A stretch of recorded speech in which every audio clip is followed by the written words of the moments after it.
Good afternoon, everyone. And thank you, ET, for inviting me for this particular presentation. So the title of my presentation is Renewable Juggernaut. What are the implications for the states? Before I get into the presentation, the core content of the presentation, just a little bit about my company, what do we do?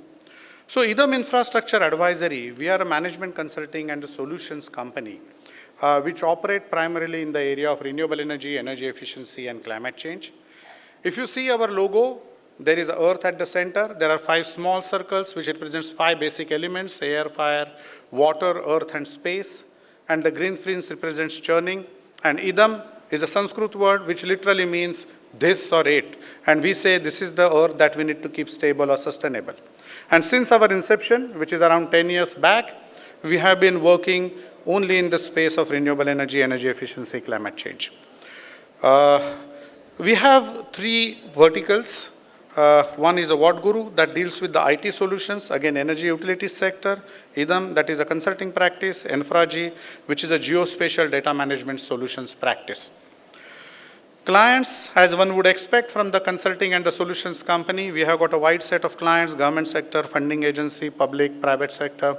You will see a lot of marquee names over here, and from Tata's to Sembcorp to World Bank to many other funding agencies in the country. Having said that, let me come back to the core of the issue and what I wanted to discuss. Our Honorable Prime Minister announced 5 nectar elements. Those were referred to even in the earlier sessions. And those essentially refer to the first one, 500 gigawatt of RE installed capacity, 50% of the capacity. In the case of power sector, CO2 emissions reduction by 1 billion, economy-wide CO2 intensity reduction by 45%, and net zero emissions by 2070. But if you look at that, the first one, that is the 500 gigawatt of RE capacity, is the most crucial because it has got a cascading effect on the remaining 4 as well. So if you fail to achieve the first one, there is every possibility that you are likely to fail to achieve subsequent ones. Of course, 2070 is too far away, so one can't really say that, but 500 gigawatt is a crucial. So what we did, if you look at this 500 gigawatt to be achieved, what we need to look at? What are the technologies that one need to look at? Those could be helpful in achieving that target. It's very obvious. There are 2 technologies, wind and solar. But before we get into wind and solar and the technology and their implications, let's look at what is the current capacity. The current capacity of this renewable energy technologies that exist in India is around 121 gigawatt. That means we have to add another 380 gigawatt of capacity in next 7 years, which is huge expectation by any standard, given that in a year, we have added at best 12 gigawatt of capacity. Now we are talking about 50 gigawatt plus capacity to be added year on year. What is the kind of composition of these capacities? Various studies, one by CEA, one by Lawrence Berkeley National Lab, which we supported, shows that the contribution of solar would be around 37%, while wind would be around 13 to 18%. In terms of the capacity, it works out to around 330 gigawatt coming from solar, while 100 to 150 gigawatt coming from wind. So where are these resources if you look at? It's very clear. On the left-hand side chart, it's a solar resource capacity. The right-hand side one is the wind resource. Right side one is the most latest, just published last week at around 150 meter height, technical potential of more than 1100 gigawatt. Solar, which is the old chart, there has not been a recent assessment of solar, and it shows around 750 gigawatt of solar potential. But what is crucial, that if you see the solar chart, you can see the solar potential is concentrated in Rajasthan, part of Gujarat, part of Maharashtra, Madhya Pradesh, Tamil Nadu, and Jammu Kashmir or Leh Ladakh. These are the areas where it is concentrated. If you look at wind, it's even more skewed.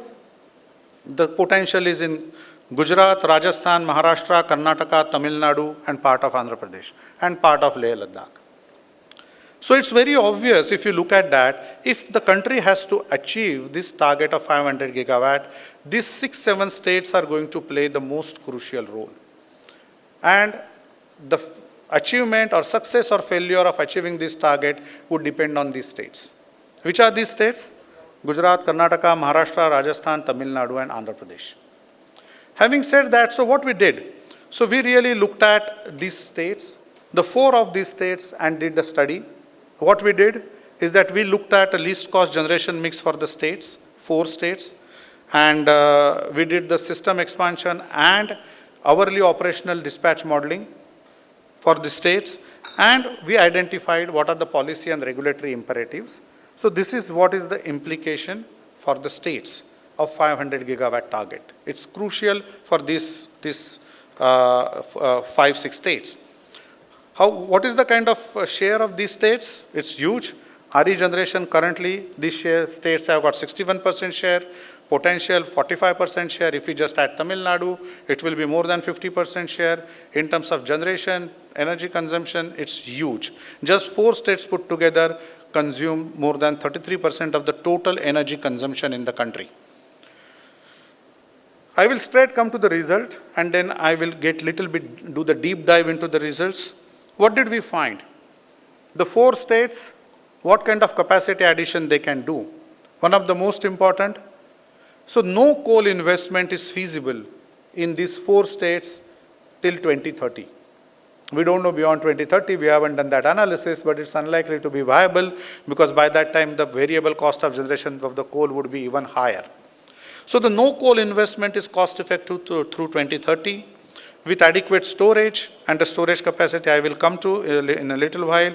The system operation is stable. We have done hourly dispatch modeling. That means each hour by hour for 8760 hours, what would be the generation mix that would be needed to meet the load that we have calculated. Complementary flexible resources. Flexible resources, multiple types, but here we are talking about primarily load shift, demand response. If we have those resources and storage, the system operation is absolutely stable.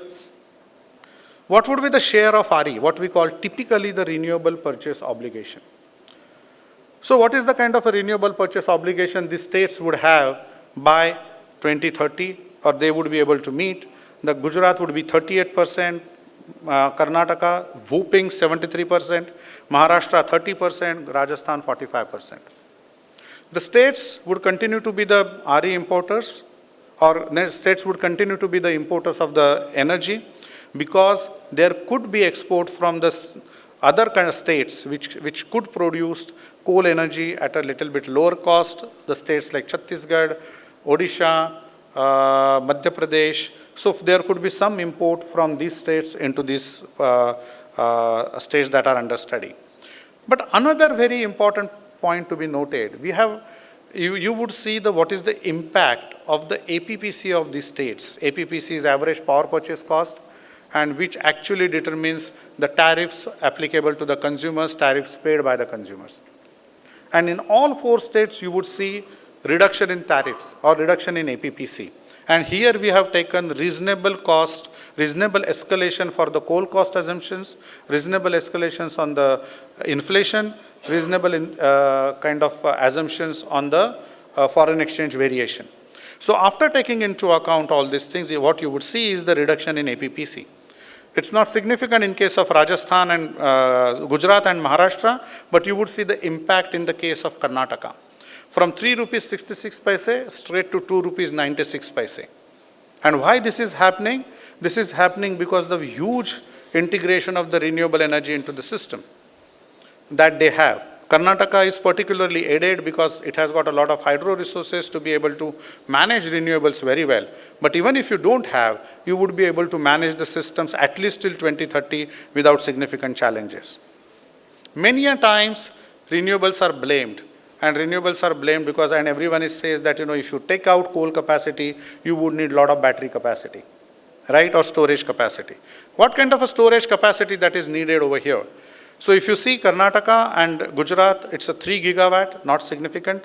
Maharashtra just 0.9 gigawatt because we are talking about, we have taken into consideration 1.2 gigawatt of pump storage, and Rajasthan is high because Rajasthan doesn't have any flexible resources. There is no agricultural shift possible, very little industrial demand that could be shifted from the night time to daytime.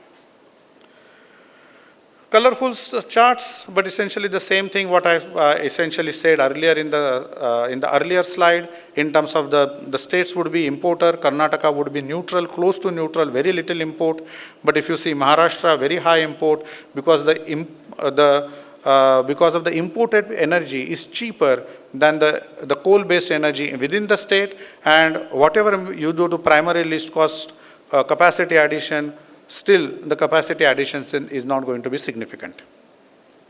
As I said, we did a very detailed dispatch modeling to see whether the system is stable or not. This is the hourly dispatch modeling.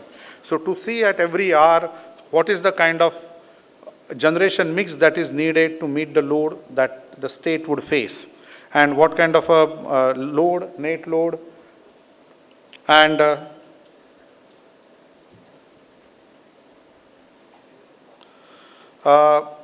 so these are the dispatch modeling for the 4 states that I have mentioned. What are the implications? What are the implications for the states? If you look at, as I said, no coal investment is cost effective through 2030 in any of those states. However, import of the cheaper coal power is feasible from the other adjoining states, and that would make these states dependent. So if we really go by the Government of India's intention of implementing SCED or MBED, whatever form it may come in, the import into the states would increase, which would make the states dependent on other states. Complementary FRs, that is the flexible resources, are needed to maintain grid dependability, and that is feasible with a very minimal investment. Karnataka exhausts actually already known solar potential, and it has got a very good possibility of becoming a net zero. That's a very good possibility of becoming net zero by 2030. In fact, the first states which could become net zero by 2030. Karnataka and Rajasthan show almost nil thermal generation during monsoon period or high RE generation period. What does that mean? You need to look at a different technology. See, when we talk about storage, we only talk about diurnal storage. Battery storage or pump storage, both are diurnal storage technologies. States with high RE, that is both Karnataka and Rajasthan, show high RE curtailment. That is expected to, unless and until we have got mechanisms which are being talked about in resource adequacy in the form of capacity trading. Rajasthan would suffer significantly despite installing large battery storage because of the skewed nature of the RE, very high solar, very little wind. Wind also has got a very different generation pattern than other states. Thermal capacity, flexibility, technical minimum, higher ramp rate, as well as the frequent switch on, switch off. These are the 3 flexibilities required. As someone discussed in the morning, I think NTPC chairman talked about, technical minimum is key. After technical minimum, what is needed is frequent switch on, switch off, because that would ensure that the existing fleet which is operating would run at a higher PLF. So it's showing my time is up, but I'm going to take another minute to state what is required. If the country has to achieve 500 gigawatt target, what states need to do? Okay. There are 5 things which I have put over here on this slide.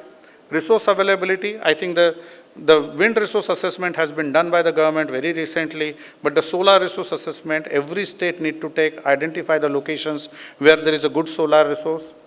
Completely new, second item is a completely new paradigm for the resource planning called resource adequacy framework. We need to do that, and we need to do at a shorter interval to be able to have it in more reliable fashion. Transmission development, both interstate as well as intrastate, that is required. Flexible resources, we need to go beyond load shedding. Even today I was told that 20-25% load shedding is happening in a couple of states, but we need to stop that, and we have to provide reliable power, so we need flexible resources. And the last one, land allotment and the developmental policies of the states. Currently, the land allotment policies are little not dependable, but we need to have the policies which are straightened. The developers should be able to come in and should be able to obtain land in the state. And the development rules. We heard the cases of suddenly the state governments coming in and levying some kind of a tax on the resources within the state or a land. I think those policies need to be streamlined, and we need to ensure that no sudden surprises are given to the developers. So that's what is needed if you have to achieve 500 gigawatt of target, and this is the work that we carried out and we presented. Thank you very much. I have taken a little bit, a minute more than that what you have given to me. So thanks a lot.